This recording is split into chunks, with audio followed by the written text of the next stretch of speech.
राधानगरी जिल्हा परिषद मतदारसंघातून राष्ट्रवादी काँग्रेस पार्टी अजित पवार गटाच्या वतीनं राजेंद्र पांडुरंग भाटळे यांनी उमेदवारी अर्ज दाखल केलाय।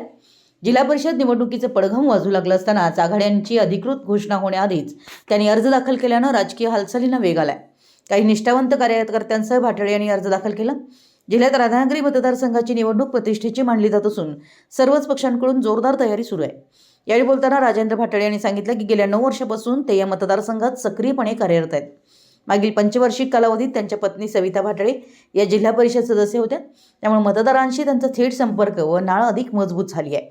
तरुण नेतृत्व म्हणून भाटळे यांचं नाव परिसरात चर्चेत असून आगामी निवडणूक ते युवकांच्या पाठबळावर लढवत असल्याचं त्यांनी स्पष्ट केलं आहे। अर्ज दाखल करताना मतदारसंघातील युवक कार्यकर्त्यांनी मोठ्या संख्येने उपस्थिती दर्शवून भाटळे यांना पाठिंबा दिलाय। मराठी एस न्यूजसाठी राधानगरीहून संजय कांबळे भरत आहोत। अजून युती आघाड्या काय झालेल्या नाहीत, त्यामुळे मोजक्याच कार्यकर्त्याचं आम्ही फॉर्म भरत आहोत।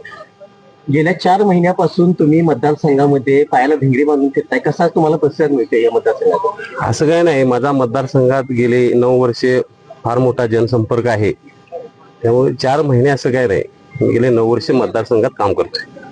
काय वाटतं, एकंदरीत महायुती तुमची एकत्र येते आणि तिकीट मिळेल का, काय वाटते याबद्दल? माझ्या मिसेस सौभाग्यवती सविता भाटळे हे 9 वर्षापूर्वी जिल्हा परिषद सदस्य होत्या, त्यामुळे ही उमेदवारी मलाच मिळणार। युती असू देत किंवा माझ्या पार्टीची राष्ट्रवादी असू देत, उमेदवार मीच असणार।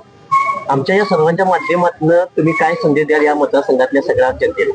मी 9 वर्षे फार मोठा जनसंपर्क, मी माझ्या मिसेस आणि मी माझे सर्व कार्यकर्त्यांनी माझा 9 वर्षे कामाच्या रूपानं फार मोठा जनसंपर्क माझ्या मतदारसंघाशी आहे। मी मतदारसंघाशी माझं नातं आहे, त्यामुळं मला प्रचंड मताने माझ्या मतदार बंधू भगिनी, माझ्या नेते मंडळींनी मला निवडून द्यावं ही मी विनंती करतो। एका बाजूला तुमची महायुती आहेच आता, परंतु महायुतीत सुद्धा रस्सीखेच चालू आहे।